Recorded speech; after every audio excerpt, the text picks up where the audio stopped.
debate aqui. É interessante notar que na área da saúde parece que não vai faltar emprego tão cedo aí, professor Mauro, para a tecnologia. Eu acho que é importante para quem queira fazer observações ou questões para os nossos palestrantes, observar isso. Nós convivemos com no dia a dia com informações de que a saúde vai mal, e vai mal, né? Que isso é porque não tem recursos financeiros. Mas eu acho que uma questão, pelo que nós vimos aqui, por esses trabalhos, né, de alta tecnologia, Smart City na saúde, parece que é possível nós sermos mais competentes e que isso, na certificação, mostraria que a saúde pode custar mais barato, utilizar menos recursos públicos e privados e atender o número contingente enorme que a gente tem no Brasil. Então, eu acho que eu abriria aí aos que querem se manifestar e os nossos palestrantes falarão na sequência.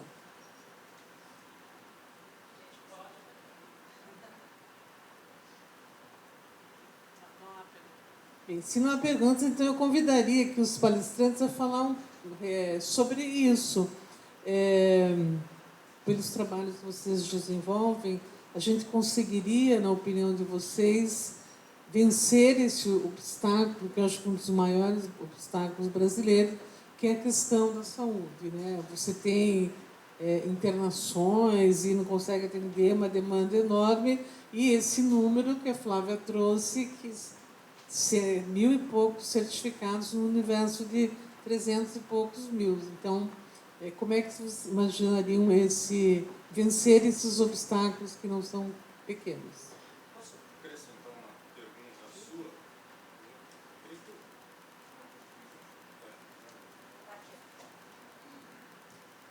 Seria possível que o André aproveitasse e comentasse um pouco do processo de design thinking que ele tem trabalhado nesses projetos de inovação, da onde surge toda essa criatividade? Obrigado. Então, agradeço. Os desafios nossos são muito de otimização do sistema, ou seja, os recursos não são pequenos, os recursos estão disponíveis.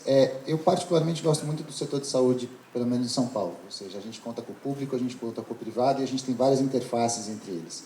Então, ou seja, você tem uma prefeitura razoavelmente bastante competente, junto com hospitais bastante competentes, com bastante gente competente. O desafio realmente é aumentar a otimização do sistema e a utilização dos recursos. Uma primeira questão é a questão toda dos legados, ou seja, a gente está então trabalhando com dados e com informações e com sistemas que são bastante antigos e que precisam ser modernizados. E esse processo de modernização requer então uma evolução em direção às novas fronteiras e às novas questões.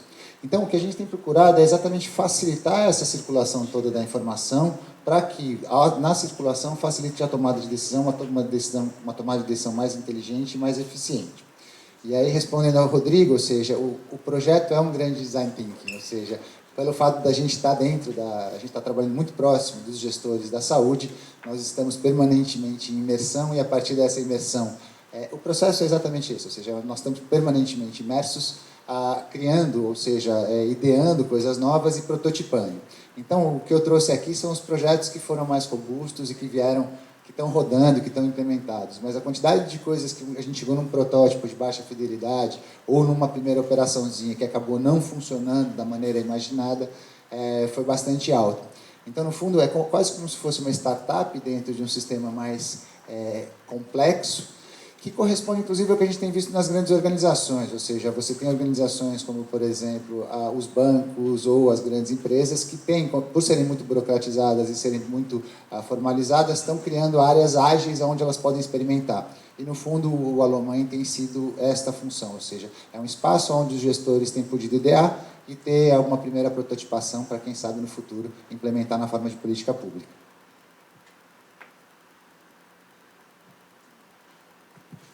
Bom, em relação aos dados aí apresentados, eu acho que a parte da regulação ela acaba sendo um pouco impeditiva muitas vezes, né, professor? para o desenvolvimento aí, de alternativas para o processo de saúde. Tá? Existe muita ainda resistência dessa parte do pessoal da saúde em relação à otimização, ao processo, à engenharia, ao desenvolvimento, à tecnologia. Então, a mesma forma que você tem a parte da experiência do paciente, do atender o paciente de forma humanizada, você tem que ter uma contraparte ali do desenvolvimento tecnológico, né? Hoje em dia, na indústria automotiva, você praticamente não tem mais estoque, né? Então, vem muito da indústria também essa parte, e existe uma resistência grande do pessoal da saúde de entender, de assimilar e de ver quais são os ganhos que a gente pode acrescentar aí nesse processo todo.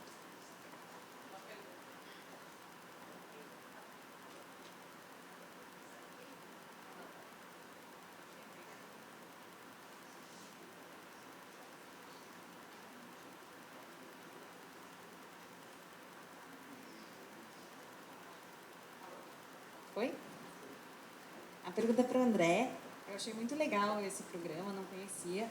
Minha pergunta é, ele é só para gestação de risco ou poderia ser ampliado também para pessoas que não estão no risco? E dentro disso, se tem alguma coisa a respeito de nutrição, da parte de amamentação, esses cuidados, né, de conseguir... Eu sei que eu tenho um monte de amiga que acabou de ter filho agora, a parte psicológica, até de dicas mesmo, né, de como amamentar melhor, como garantir que a criança está conseguindo mamar o leite bom e tal, banco de leite. Vocês pensaram em alguma coisa com relação a isso? Legal, obrigado pela pergunta. O programa, ele começou, ou seja, a ideia do programa era começar com uma espécie de um outro desenho, ou seja, o foco era ter um sistema de triagem e de direcionamento. A questão é como a Flávia mencionou,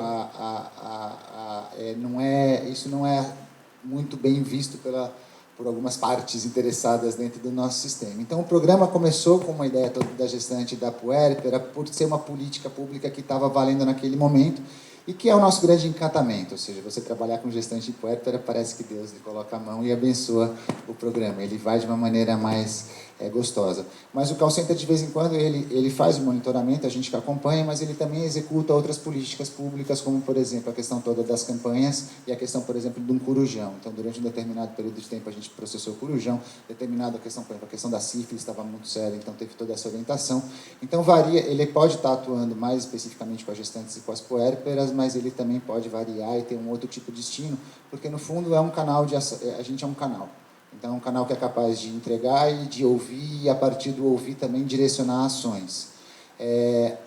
Mas, com certeza, a questão toda das gestantes e das puérperas é uma parte muito especial, e a comunicação com essas gestantes e com essas puérperas é muito bacana nos mais diferentes espaços e nos mais diferentes contextos.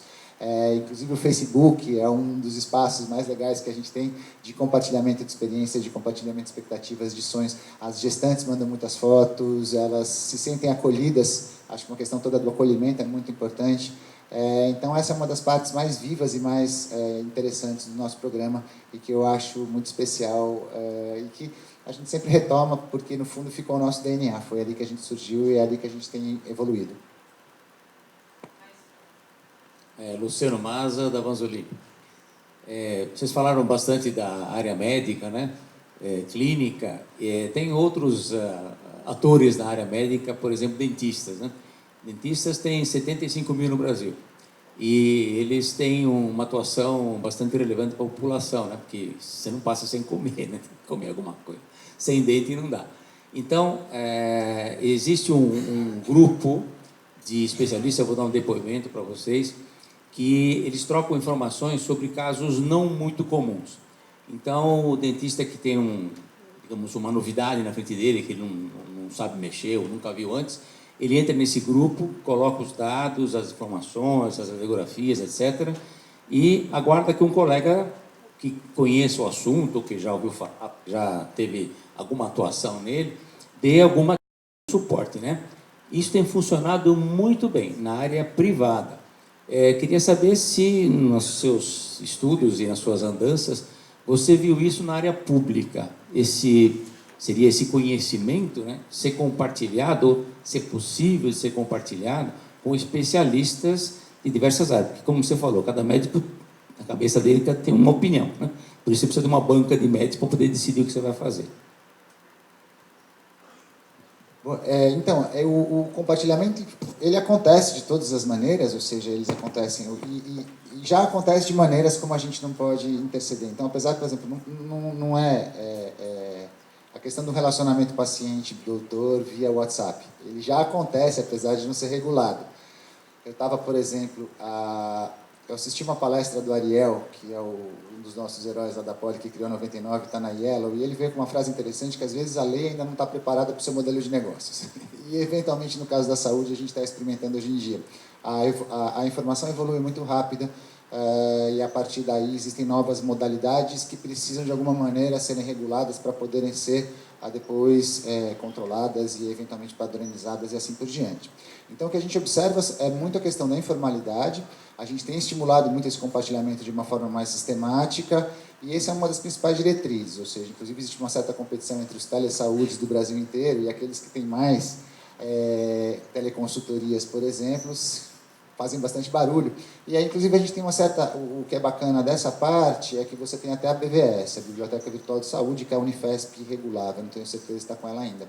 Mas ali existe um reconhecimento dos pares. Olha, essa sua opinião foi tão boa que a gente está subindo ela na forma de conhecimento científico, na forma de conhecimento acadêmico. Então, mas são novas formas de compartilhamento de conhecimento que precisam passar do informal para o formal e que, ao passar do informal para o formal, requerem novas regulações e novas legislações. Então, nós estamos nesse movimento. De novo, é engraçado, ou seja, o esforço é conjunto e para negociar com as instituições que eventualmente não estão tão interessadas nesse progresso nesse exato momento. Mas acontece bastante e está evoluindo bastante também. André. Eduardo Costa Leitão, engenheiro, Universidade Mackenzie.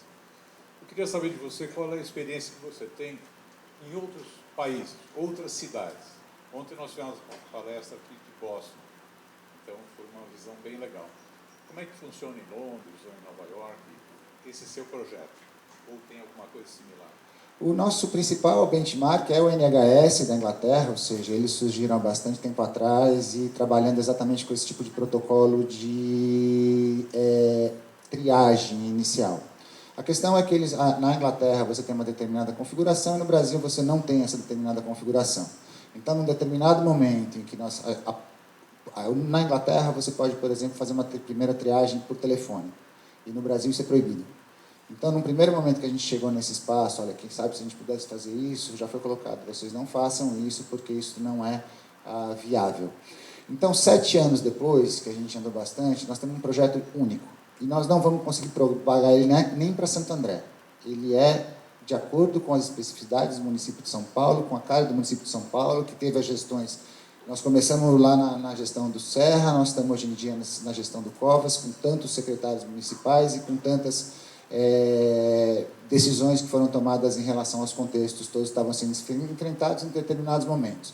Então, a portabilidade do projeto, curiosamente, ela é muito baixa. Ou seja, ela funciona bem nesse contexto, mas eu tenho certeza que em Altamira ela não vai funcionar e que em outros espaços ela vai ser muito complicada. Tanto que a gente continua no mesmo espaço, 7 anos depois, mas nunca vamos bem, mas nunca fomos a outros lugares. Então, no fundo, o que a gente acaba identificando é que cada realidade é uma realidade, a gente pode até identificar as melhores práticas, mas não necessariamente a melhor prática identificada vai ser possível de ser implementada dentro do nosso contexto. Posso? É uma pergunta que vai para a veia de inteligência artificial. A gente sabe que a demanda da saúde é muito grande para a quantidade de cidadãos que temos e para a quantidade de médicos, que, portanto, é muito pequena. O que vocês acham da inteligência artificial sendo usada para esse primeiro atendimento, para esse primeiro filtro? Isso já existe sendo praticado em outros lugares. Eu, como filha de médico, e fui muito reticente, num primeiro momento, nessa análise, porque eu entendo que a presença física, o trato é muito importante, mas depois me convenci de que, se isso bem usado, é bastante inteligente. Eu queria saber qual a opinião de vocês nesse sentido. Olha, realmente, em termos de assertividade do tratamento, a gente tem vários estudos que, enfim, promovem resultados aí que esse modelo é muito bom e deve ser ampliado. Mas a gente tem uma série de padrões de regulação que acabam limitando a aplicação desses modelos, né? E como eu falei anteriormente, você tem toda a parte da humanização do tratamento.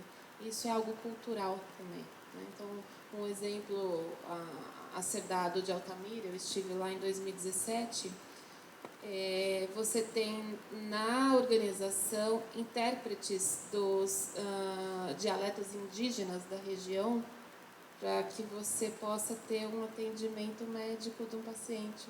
O paciente fala só em dialeto indígena. Né? Como que você vai conseguir atrelar uma inteligência artificial a uma situação dessa? Seria interessante, né? Porque você não precisa nem sequer, às vezes, muito do contato. Então,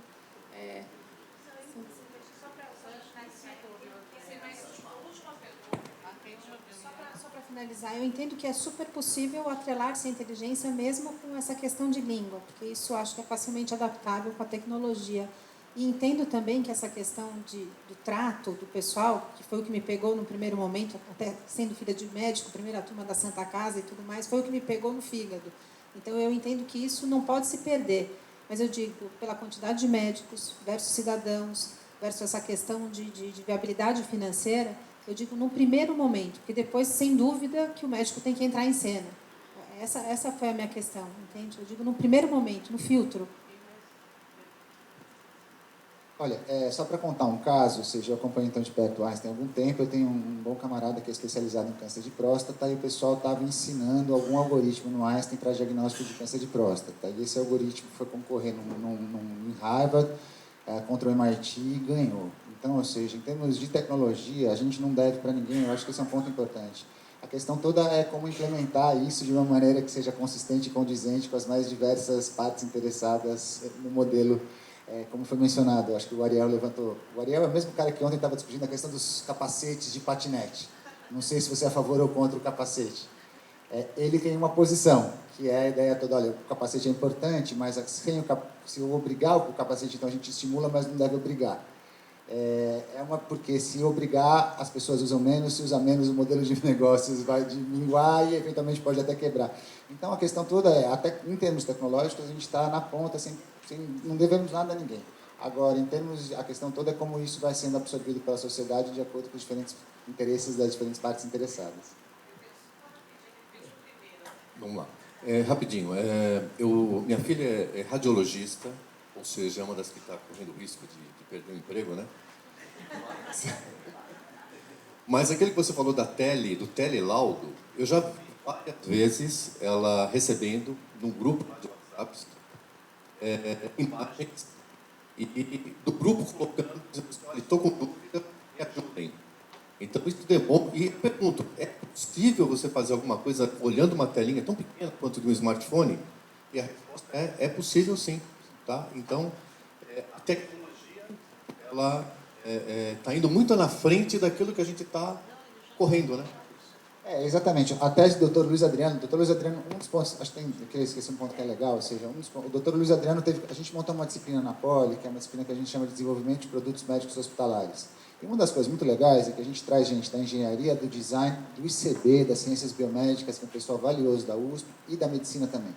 Então, ao misturar todo mundo junto no contexto indo na universidade, a gente espera que esses alunos já saiam mais multidisciplinares, mais integrados e trabalhando dentro desses novos paradigmas. E o Dr. Luiz Adriano, ele fez exatamente a tese de doutorado dele em cima disso, ou seja, era do teleneuro e o foco era a diferença de um laudo no celular versus um laudo em cima da imagem. E não deu diferença, como você mencionou. A questão a tecnologia está andando na frente e a gente tem que ser...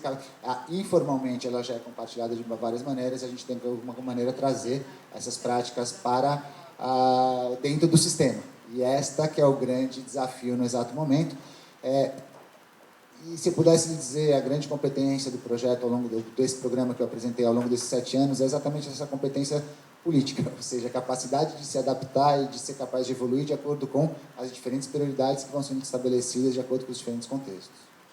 Bem, eu queria agradecer então, a participação do André e da Flávia, muito importante, e agradecer aí as perguntas, e acredito que agora vem a outra mesa de debate. Obrigada.